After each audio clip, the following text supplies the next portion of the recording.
Now, we're focused today on the problem of egocentric thinking.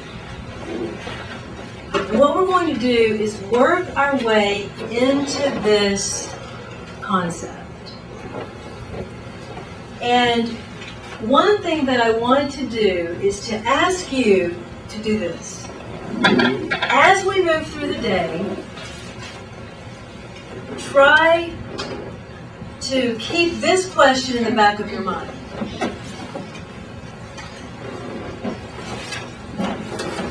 Can we support the idea that people are largely egocentric? We're going to unpack that in a minute. Okay? Can we support that truth, let's say for the moment, with evidence? So can we look out into the world in multiple, if not all, domains of human thought and find examples of people behaving in the following ways? Selfishly, without concern with the rights and needs of others. Can we find examples of people being closed-minded and that causing them problems or other people problems? Can we find examples of people failing to consider relevant viewpoints? Can we find examples of people distorting information, leaving out relevant information? Because if we can, then we've proved that there's a problem with human thinking. Okay? It doesn't mean that you want to call it egocentricity, because you don't have to call it that. So what I don't want to do is get caught up in and derailed by language. I'm not dealing with the brain. I'm not dealing with brain research in any way, shape, or form. Not to say that's not valuable, but it's beyond the scope of our work. We use examples from that area in certain cases, but we're not going to be doing that here. We're looking at this conceptually, and we're asking, if you live just an ordinary human life, do you find these problems?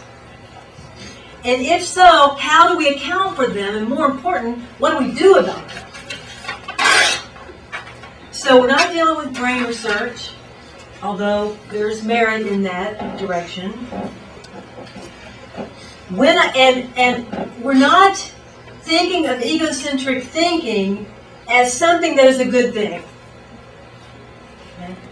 So I'm going to say, to give you a quick definition, that egocentricity is self-centered thinking.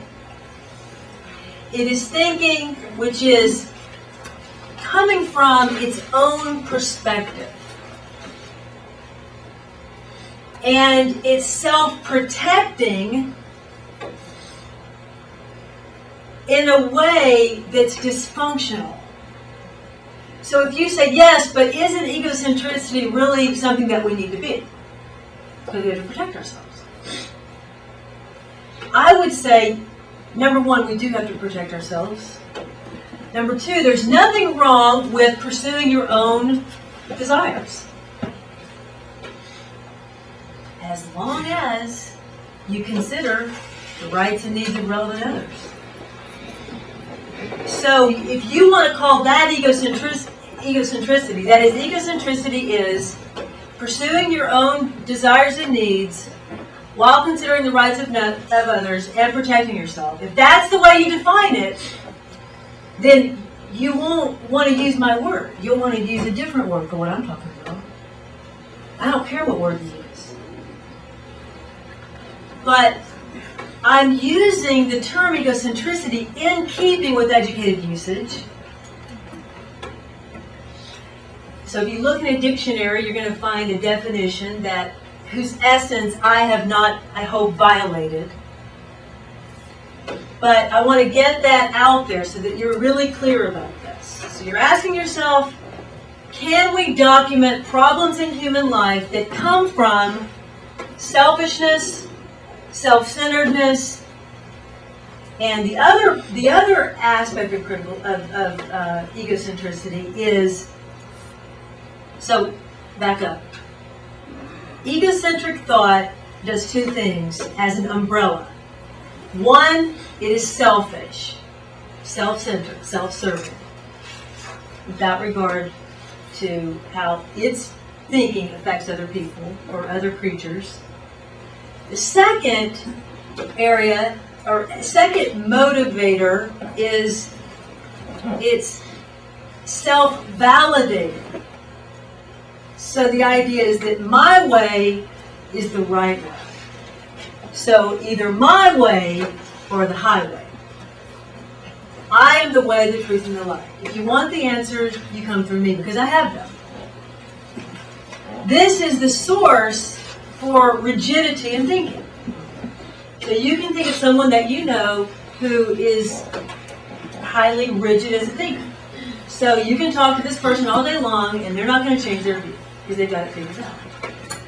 Now the problem is, all of us, everybody's nodding, right? So we get this, right? We get this. But the problem is that all of us, as insofar as we're thinking egocentrically, think that the problem is with someone else. So if everyone just thought like me, the world would be just fine.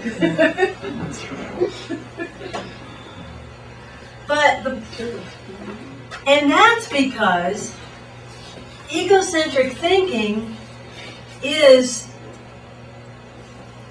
functions at the unconscious level. It cannot stand the light of day.